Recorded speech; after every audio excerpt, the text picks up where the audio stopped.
بسم اللہ الرحمن الرحیم۔ السلام علیکم معزز سامعین، آج کا ہمارا موضوع ہے حضرت سخی شہباز قلندر رحمۃ اللہ علیہ۔ 19 فروری 1275 سن عیسوی بمطابق 21 شعبان المعظم 673 ہجری سندھ کے مشہور صوفی بزرگ حضرت لال شہباز قلندر کی تاریخی وصال ہے۔ پاکستان میں ان کا عرس ہر سال منایا جاتا ہے اور پورے ملک سے ہزاروں زائرین حاضری دیتے ہیں۔ حضرت لال شہباز قلندر کا اصل نام سید محمد عثمان مروندی تھا اور آپ کا سلسلہ نسب 11 واسطوں سے حضرت امام جعفر صادق رضی اللہ تعالی عنہ سے ملتا ہے۔ آپ 1177 سن عیسوی بمطابق 573 ہجری میں مروند کے مقام پر پیدا ہوئے۔ آپ نے ظاہری اور باطنی علوم کی تحصیل اپنے والد بزرگوار حضرت ابراہیم کبیر الدین سے کی۔ قرآن مجید حفظ کرنے کے بعد آپ نے ہندوستان بھر کی سیاحت کی اور مختلف اولیاء کرام کی صحبت سے مستفید ہوئے، جن میں شیخ فرید الدین گنج شکر رحمۃ اللہ علیہ، حضرت بہاؤالدین زکریا ملتانی رحمۃ اللہ علیہ، شیخ ابو علی قلندر رحمۃ اللہ علیہ اور مخدوم جہانہ جلال الدین بخاری رحمۃ اللہ علیہ کے نام سر فہرست ہیں۔ پھر آپ نے مستقل سکونت کے لیے سیون شریف کے مقام کو منتخب کیا اور وہاں رشد و ہدایت کا سلسلہ شروع کیا۔ آپ ہمیشہ سرخ رنگ کا لباس زیب تن کرتے، اس لیے آپ کو لال کا خطاب عطا ہوا۔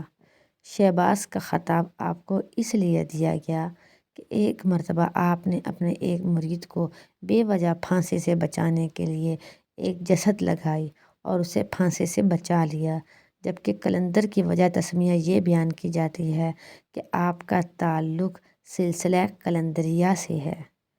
سیون شریف میں ایک ظالم اور عیاش راجہ جیسر جی المعروف چوپٹ راجہ کی حکمرانی تھی۔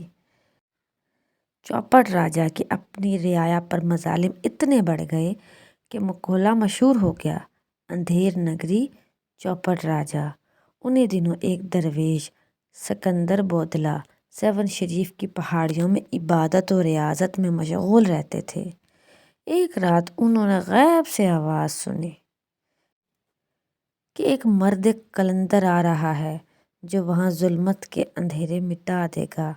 بس پھر کیا تھا، درویش بودلہ نے اپنی اونچی آواز میں نعرے لگانا شروع کر دیا، ظالم بادشاہ سے نجات دلانے میرا مرشد آ رہا ہے۔ جب یہ نعرے ظالم راجہ تک پہنچے تو اس نے درویش کو قید کروا دیا، لیکن یہ قید بھی درویش کے نعروں کو بلند نہ کر سکی۔ ظالم بادشاہ نے درویش پر بے انتہا مظالم ڈھائے، مگر درویش کے منہ سے ایک ہی جملہ نکلتا، میرا مرشد آ رہا ہے۔ ادھر حضرت لال شہباز قلندر رحمۃ اللہ علیہ وادی مہران سندھ کے مختلف علاقوں میں روحانی فیض بانٹنے کے بعد جب سیون شریف تشریف لے آئے تو وہاں شراب و شباب کی محافل عروج پر تھیں۔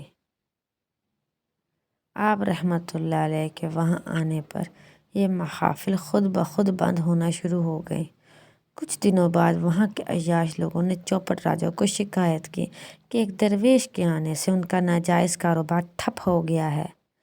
چوپٹ راجہ چونکہ خود بھی عیاش تھا، اس لیے اس نے کوتوال کو حکم دیا کہ درویش اور اس کے مریدوں کو اس کی ریاست سے باہر نکال دیا جائے۔ حکم ملتے ہی سپاہی روانہ ہو گئے۔ سپاہی جب آپ رحمۃ اللہ علیہ کے خیمے میں داخل ہونے لگے تو ان کے جسم ایک جگہ ساکت ہو گئے۔ بھرپور طاقت کے باوجود سپاہی آگے نہ بڑھ سکے۔ جب انہوں نے واپسی کا ارادہ کیا تو ان کی طاقت بحال ہو گئی۔ طاقت بحال ہوتے ہی سپاہیوں نے دوبارہ خیمے کی طرف بڑھنا چاہا تو پھر ساکت ہو گئے۔ آخر سپاہی واپس لوٹ گئے۔ چوپٹ راجہ سارا واقعہ سن کر آگ بگولا ہو گیا اور نجومیوں سے وجہ پوچھی۔ انہوں نے زانچہ بنانے کے بعد راجہ کو بتایا کہ یہ وہی مرشد ہے جس کا ذکر قید خانے میں درویش کرتے ہوئے کہتا رہتا ہے کہ میرا مرشد آ رہا ہے، میرا مرشد آ رہا ہے۔ نجومیوں اور وزیروں کے مشورے پر چوپٹ راجا نے سونے کے اشرفیوں اور ہیرے جواہرات کے بڑے بڑے تھال حضرت لال شہباز قلندر کی خدمت میں بھجوائے تاکہ آپ رحمۃ اللہ علیہ کسی اور جگہ تشریف لے جائیں۔ آپ رحمۃ اللہ علیہ نے تمام اشرفیاں، ہیرے جواہرات کو آگ میں پھینک دیا۔ کچھ ہی لمحوں میں سارا سونا، ہیرے جواہرات خاک کا ڈھیر بن گئے۔ راجا چوپٹ کا وزیر اس منظر کو دیکھ کر ہکا بکا رہ گیا اور خوفزدہ ہو کر واپس چلا گیا۔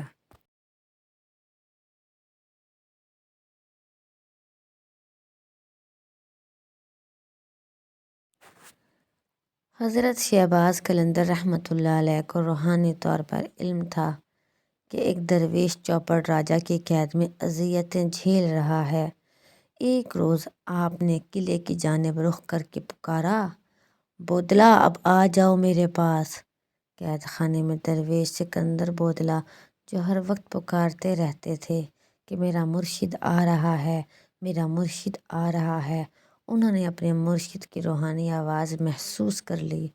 وہ خوشی سے پکارنے لگے، میرا مرشد آ گیا۔ درویش بودلا کی بیڑیاں خود بخود ٹوٹ گئیں اور قید خانے کا دروازہ کھل گیا۔ درویش بودلا قید خانے سے نکلے اور اپنے مرشد حضرت شہباز قلندر رحمۃ اللہ علیہ کی خدمت میں پیش ہو گئے۔ جب چوپٹ راجا کو تمام واقعات کا علم ہوا تو اس نے ان کرامات کو شعبدہ بازی قرار دے دیا۔ پھر اس نے بڑے بڑے جادوگروں اور نجومیوں کو طلب کیا اور انہیں حضرت لال شہباز قلندر رحمۃ اللہ علیہ کا مقابلہ کرنے کا حکم دیا۔ جادوگروں اور نجومیوں نے راجا کو بتایا کہ حضرت شہباز قلندر رحمۃ اللہ علیہ کی روحانی طاقت کے سامنے ہمارے کالے جادو کا وار نہیں چل سکتا۔ ان کی روحانی طاقت کو زائل کرنے کا صرف ایک ہی طریقہ ہے، کسی طرح ان کے شکم میں حرام غذا داخل کی جائے۔ جادوگروں کی بتائی ہوئی ترکیب کے مطابق راجا نے حرام جانور کے گوشت سے طرح طرح کے پکوان تیار کروا کر آپ رحمۃ اللہ علیہ کی خدمت میں بھجوائے۔ کھانے اس طرح تیار کیے گئے تھے کہ پتہ نہ چل سکے کہ حرام جانور کے گوشت سے بنے ہیں۔ حضرت شہباز قلندر رحمۃ اللہ علیہ کھانا دیکھتے ہی جلال میں آ گئے۔ آپ رحمۃ اللہ علیہ نے یہ کہہ کر حرام کھانا الٹ دیا کہ اس کافر کی تقدیر میں ہلاکت اور بربادی لکھی ہے، اسے اللہ کے سوا کوئی نہیں ٹال سکتا۔ جیسے ہی آپ رحمۃ اللہ علیہ نے حرام کھانا الٹا، اس کے ساتھ ہی شدید زلزلہ آیا اور چوپٹ راجا کا مضبوط قلعہ بھی الٹ گیا۔ یوں 7 شریف کی عوام کو ایک ظالم اور عیاش راجا سے نجات مل گئی۔ چوپٹ راجا کے الٹے ہوئے قلعے کے آثار اب بھی 7 شریف میں نشان عبرت کے طور پر موجود ہیں، جسے مقامی لوگ الٹی بستی کے نام سے پکارتے ہیں۔ چوپٹ راجا کا قلعہ ایک مضبوط تاریخی قلعہ تھا جس کا ذکر برطانوی فوج کے لیفٹیننٹ ولیم ایڈورڈ نے اپنی کتاب اسکیچز ان سندھی میں بھی کیا ہے۔ اس قلعے کا ذکر معروف مؤرخ بھرمل مہر چند اڈوانی نے اپنی کتاب سندھی ہندنجی تاریخ اور سندھ کے نامور محقق اشتیاق انصاری نے اپنی کتاب سندھ جاکوٹ آئین قلعہ میں بھی تفصیلی ذکر کیا ہے۔ 7 کا یہ تاریخی قلعہ قبل از مسیح سے موجود ہے۔ قلعے کے بارے میں ایک اور روایت یہ بھی مشہور ہے، یہ قلعہ سکندر اعظم نے تعمیر کروایا تھا، جس کی وجہ سے اسے سکندر کا قلعہ بھی کہا جاتا رہا ہے۔ جبکہ بہت سے محققین کے مطابق جب سکندر اعظم سندھ میں داخل ہوا تو یہ قلعہ پہلے سے ہی موجود تھا۔ بہرحال یہ ایک مضبوط ترین قلعہ تصور کیا جاتا ہے جو ایک قلندر کے جلال سے الٹ گیا اور اب مٹی کا ڈھیر بن چکا ہے۔ اللہ اکبر۔ اللہ تعالیٰ حضرت لال شہباز قلندر رحمۃ اللہ علیہ کے درجات بہت بلند فرمائے، آمین ثم آمین۔ عزیز سامعین، آپ کو ہماری ویڈیو کیسی لگی کمنٹس میں اپنی قیمتی رائے ضرور دیں۔